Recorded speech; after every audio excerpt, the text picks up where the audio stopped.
So should the House be getting up from the table with so much left on their plates? Texas Congressman and House Freedom Caucus member Louie Gohmert joins me now. Welcome to the show. How are you doing?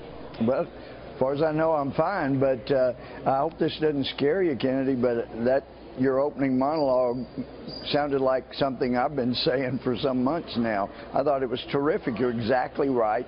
Now, I'm a big fan of us spending time at home, talking to our constituents. But right now, we know we just got elected in November. I know what 75% of my district said you do. You promised us to do those things.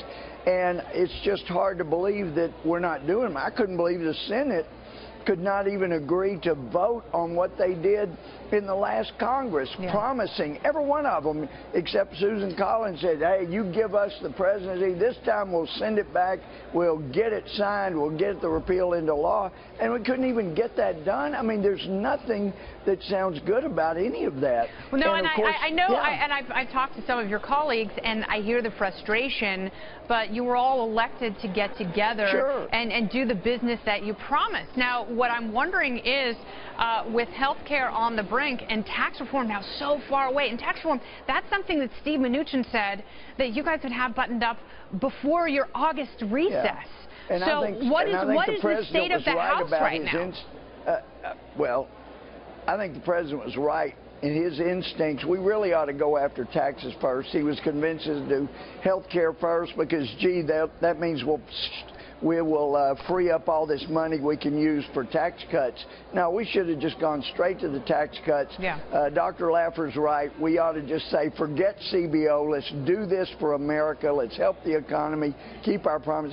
That should not have been a problem. And as I'm sure you're aware, many of us said, look, forget August. Let's stay here and let's get at least the health care reform, the repeal done. Do you have colleagues who are willing to forego at least part of the recess to stay? Oh, we're willing to forego all of it. So why won't Speaker Ryan, I believe that. Why won't Speaker Ryan throw the brakes on the recess so you guys can get some of this stuff done, at least talk about a budget, at least have a plan for tax reform and some sort of plan for what happens if, by some miracle, a bill emerges from the Senate on health care? Well, and that's interesting because in our conference, it's almost been used as a threat, or I guess it has been used as a threat. Look, guys, some of us have been standing up and saying, let's vote on all 12 appropriations bills before we go home. And it was used as a threat. Well, but if we do that, you may not get home for a week. And we were all going, so, okay, let's do it. Yeah, we're good. I didn't hear anybody say, I can't do that. I don't want to miss. And yet they realize, uh-oh, they're not being threatened because they're willing to stay here and do that. So I don't have a good reason why we're not doing that. We should do that. And by the way, really, I know Mnuchin or somebody has been saying it's a long way off on the tax reform. I think he was good with it. But can you do tax reform without a budget? Now, I know my dear friend Kevin Brady says we can't do it without a budget. Yes. It does allow us, if we pass the budget, allows us to do it in the Senate with 51.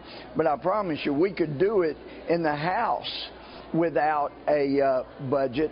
We could do the tax reform. We could get it done. And I really think the key in the Senate will be if McConnell, who's really done some stand-up things recently, including this week, but if he just says, you know what, I'm going to adopt the Harry Reid rule and Schumer rule. They were saying last fall that basically, when they take the majority back in last January, as they thought they would, it may be time to just do away with the 60-vote requirement and just go back. Well, yeah, I think they're right. I think we should follow their lead in the Senate. It always seems like a good idea when your party is in power, but I implore you, cut taxes, cut spending, and let the economy grow. Let's see that 3 to 4% growth. Absolutely. I hope that's a moderate estimate, but we have to get government out of the way. We have to do something to rein in that spending. I keep begging the president not to let Paul Ryan and McConnell talk him up to 20 or 21%. If we do 15% corporate tax, it undercuts China. We get those manufacturing jobs back. As a historian, I know if you don't manufacture steel and things, you don't win the next war. But we need those jobs back, and 15% corporate will do that. All right, Congressman, thank you so much for your time. I appreciate it. Thank you. Keep giving those monologues. Love it. Doing my best. Thank you very much. You're preaching. Good. Okay.